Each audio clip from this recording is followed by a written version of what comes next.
서울교통공사의 친인척 채용비리 의혹이 지난해 국정감사에서 쟁점이었죠. 정부가 이 의혹을 계기로 공공기관을 대상으로 채용비리 실태에 대해 전수조사를 벌였습니다. 오늘 그 결과가 발표됐습니다. 신규 채용과 정규직 전환 과정에서 182건의 비리가 적발됐습니다. 취재기자 연결합니다. 추은호 기자. 네, 추은호입니다. 네, 공공기관의 채용비리 182건이 적발됐는데 이 정도면 심각한 수준이라고 볼 수 있겠죠? 예, 그렇습니다. 공공기관에서 벌어진 채용비리 이번에 적발된 182건은 검찰의 수사가 의뢰된 건 36건, 그리고 징계나 문책 요구가 필요한 경우 146건 이렇게 182건입니다. 이 건 말고도 규정을 제대로 지키지 않거나 실수, 부주의한 사례가 2,400건이 넘었는데요.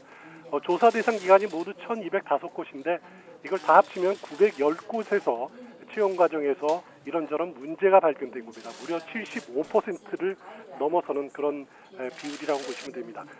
채용 비리 182건을 유형별로 살펴보면 신규 채용과 관련된 채용 비리가 158건, 그리고 정규직 전환과 관련된 비리가 24건이었습니다.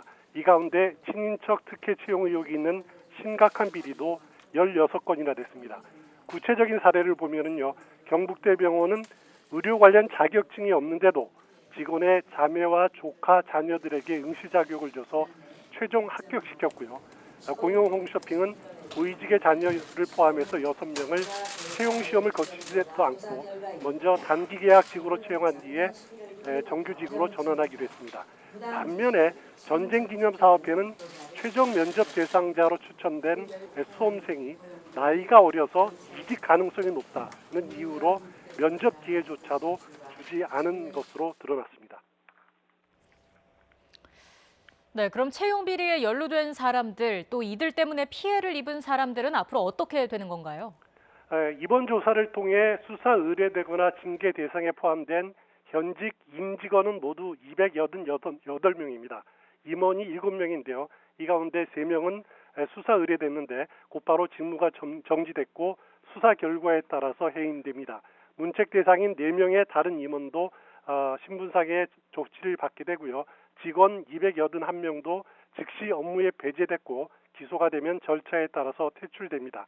이들의 도움을 받아서 부정하게 합격된 사람은 자신이 기소가 되면 역시 퇴출되고, 자신이 기소가 되지 않더라도 채용과 관련된 사람이 기소되면은 일정한 절차를 거쳐서 퇴출됩니다.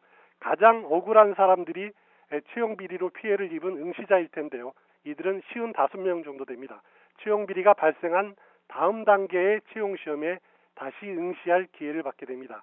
당초 채용 비리 의혹이 시작된 곳이 서울교통공사였죠. 서울교통공사의 경우에는 이번 정부 조사 대상에는 포함되어 있지 않습니다. 지금 감사원의 감사가 진행 중이라는 이유 때문인데요.